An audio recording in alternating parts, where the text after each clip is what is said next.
Welcome to Withdraw Consent. I'm Victor. This is Jack. Jack, what do you got for us today? Okay, so today I want to start our World War II propaganda series. We're going to investigate different propaganda from World War II, some of which still plays effect in politics today. And it's not really about the events of World War II that we're talking about, but what we're talking about is how propaganda is used against us and how effective, tremendously effective it is. So we hear a lot in the news nowadays about the big lie.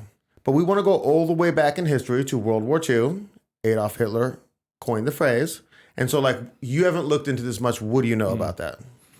As far as I understand, it was Hitler using his anti-Semitism and projecting it onto the people and getting the people to turn on the Jews as a justification for what Hitler did to the Jews. Okay. Okay, so you're absolutely correct that is the definition and has no bearing on reality whatsoever. Okay. None at all. So we're going to actually look into it. Okay. And so this is the person who coined the phrase. This didn't really exist before him. And so we're going to actually take a look at the exact passage from his book, which discusses this. And I'm going to read to you, see what you think about it. And then we're going to discuss. Now, this starts with talking about Ludendorff, okay? Okay. And so Ludendorff was a general at the end of World War I for the Germans. Okay. And he was the crazy villain in the Wonder Woman movie 2017. Oh, yeah, right. But that has no bearing on reality whatsoever. And after the war, basically, he developed the stab in the back theory. This is World War II or one? After World War One, because he was only prominent in World War One. To my knowledge, I don't think he participated in World War II at all. And so he had created the stab in the back theory that Germany had been betrayed from within, and that's why they lost World War One, right?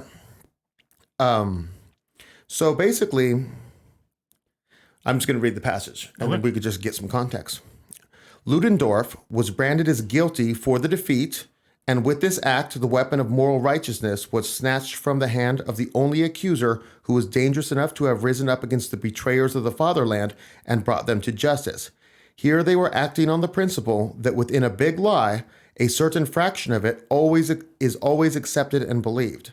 At the bottom of their hearts, the great masses of a people are more likely to be misled by their emotions than to be consciously and deliberately bad. In the primitive simplicity of their minds, they will more easily fall victim to a large lie than a small lie, since they sometimes tell petty lies themselves, but would be ashamed to tell a lie that was too big. They would never consider telling a lie of such magnitude themselves, or knowing that it would require such impudence. And knowing that it would require such impudence, they would not consider it possible for it to be told by others. Even after being enlightened and shown that the lie is a lie, they will continue to doubt and waver for a long time and will still believe there must be some truth behind it somewhere, and there must be some other explanation. For this reason, some part of the most bold and brazen lie is sure to stick. This is a fact that all the great liars and liars' societies in this world know only too well and use regularly. So what do you think about that? Very interesting. Yeah, I've never thought about the scale of the lie that people are willing to tell, and the petty lies are easier, or something that you can just do and you don't even think about it, but you're not gonna make up some gigantic thing that you're, running a corporation on the down low. There's just something that's just so far out of reality.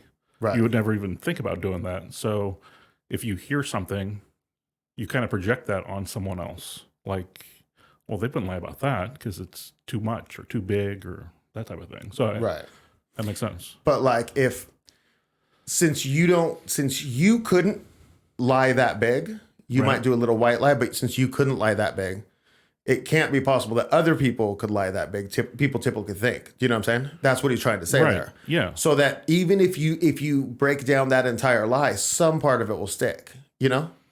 Okay. Some part of it will stick as true. So in the story, he was okay.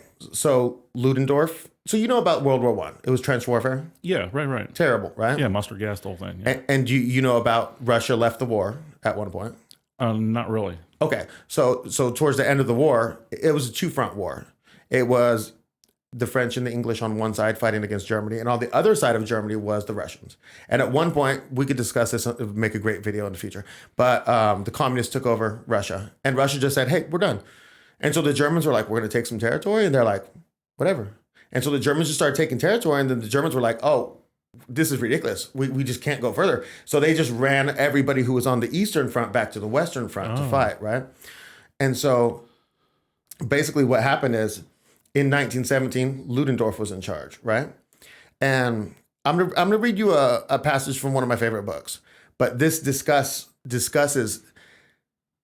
So basically, in the passage we just read, Ludendorff, the big lie being accused by Hitler, was that the press, basically, or the great liar societies, were lying and saying that Ludendorff's defeat was the cause of Germany's defeat. Okay. Do you know what I'm saying? So in that, you would have to say, well, Ludendorff was phenomenally unsuccessful in order to... But I'm going to read this passage by John Steinbeck in East of Eden, which is just one of my favorite books. And we're just going to hear what was actually going on at the time. If I can find my bookmark. Here we go. Okay, chapter 52. That winter of 1917 to 1918 was a dark and frightening time. The Germans smashed everything in front of them. In 3 months, the British suffered 300,000 casualties. Many units of the French army were mutinous. Russia was out of the war. The German East divisions, rested and re-equipped, were thrown to the Western Front. The war seemed hopeless. It was May before we had as many as 12 divisions in the field, and summer had come before our troops began to move across the sea in numbers. The Allied generals were fighting each other. Submarines slaughtered the crossing ships. We learned then that war was not a quick, heroic charge, but a slow, incredibly complicated matter. Our spirits sank in those winter months. We lost the flare of excitement, and we had not yet put on the doggedness of a long war. Ludendorff was unconquerable. Nothing stopped him. He mounted attack after attack on the broken armies of France and England, and it occurred to us that we might be too late, that soon we might be standing alone against the invincible Germans. So this is just in the story he's talking. Now keep in mind that Steinbeck is very anti-Third Reich. Okay, is this written is French perspective or English perspective? This is written by one of the most famous American authors of literature, and the story takes place during this time period. So he's describing what it was like during the time period. Okay, but also bear in mind that this guy was very anti-Third Reich, so he's writing it later. You know, he's writing it back in the time period of World War I. This book. You follow? Okay, but he wrote it during World War II, or I'm not sure. I could look at the precise date. But I'm just saying he was no German sympathizer. Right, but yet he was saying how unconquerable. Yeah, he wrote a letter to Roosevelt after Kristallnacht saying that the Germans must be punished in this and that for like the Third Reich Germans, you know? So he was no pro-German guy. But so what I'm trying to say here is in the quote we've seen from Mein Kampf, most likely he was telling the truth because the Germans had been undermined. They were at the point of winning the war finally because they had been stagnant for all these years. You know, well, for several years. It wasn't the longest war. Anyways, and so if you look at the false narrative of how, like the story you told about how the big lie is the anti-Semitism and stuff, in order for it to be a big lie, it has to be something that's so far removed from the truth that it's astounding that someone could make that claim. So, for example, he was claiming that it's so far from the truth that Ludendorff lost the war that it is a big lie. And then you see like that passage from Steinbeck, and you could look at the more history, but Ludendorff was amazing, you know? And then you look at the narrative you had, which says that Hitler was scapegoating Jewish people, you know? But you could just say that in generality, and you could say that's true. But you could look at the particulars, and like you look at the platform he ran on. And one of the platforms was, hey, during the hyperinflation of the 20s, a group of foreigners came in, bought all the land, built big supermarkets, put all the mom and pops out of business by lowering their prices below profitability and then raising their profits afterwards, you know? And so then there was the ethnic Germans had been reduced to a peasant class, you know? And then when he states this in front of large crowds, they all look around and say, yeah, that's true. All that happened, you know? But it's not a big lie if something like that happened. Do you know what I'm saying? Right. So like when we translate all of these principles to where we're at today, the narrative in a lot of the mainstream media is that Trump's big lie is claims of election fraud. Oh, right. I don't know if you watch too much mainstream media, but it's all over. It's the whole thing. And so basically what I'm trying to get here is that the big lie has to be something so incredible that it couldn't be not believed, like there has to be some element of truth in him. So for example, if Trump had said, hey, the election was stolen because 300,000 combined task force of FBI, CIA, NSA kidnapped 300,000 Republicans. Do you know what I'm saying? And that would be like, that's the big lie, like that. Unless you have like incredible amounts of proof. But what I'm saying is Trump is making his claims, and then whether his claims are true or false, there are thousands of affidavits signed under the penalty of perjury saying that he might be right. There's a video from Georgia, So what I'm saying is that's not the big lie, what he's saying. It doesn't qualify because the scope is too small. It doesn't qualify. Okay. Right. And so that's the same thing I was saying about Hitler's anti-Semitism. That is also not a big lie because there are these proofs. Now, you may or may not believe these proofs are adequate, but it is within the realm of possibility. Whereas his position about Ludendorff being a big lie, it was the big lie. Because there's no way that this guy could not have statues of him all across the country for his amazing bravery and success if he hadn't been undermined from home. Okay. So that's basically my entire story. But I also want to say that we want to look for other circumstances in life that could be the big lie. Because this can happen, that stories are told that are so extremely untrue that we take. So for example, if I could just give you an example. Now, this is not the big lie, but this is kind of what we're looking for, right? I had some friends that were Armenians one time. Didn't know much about Armenians. Armenians are very cool. And they told me all about the Armenian genocide, right? But it was done by the Turks.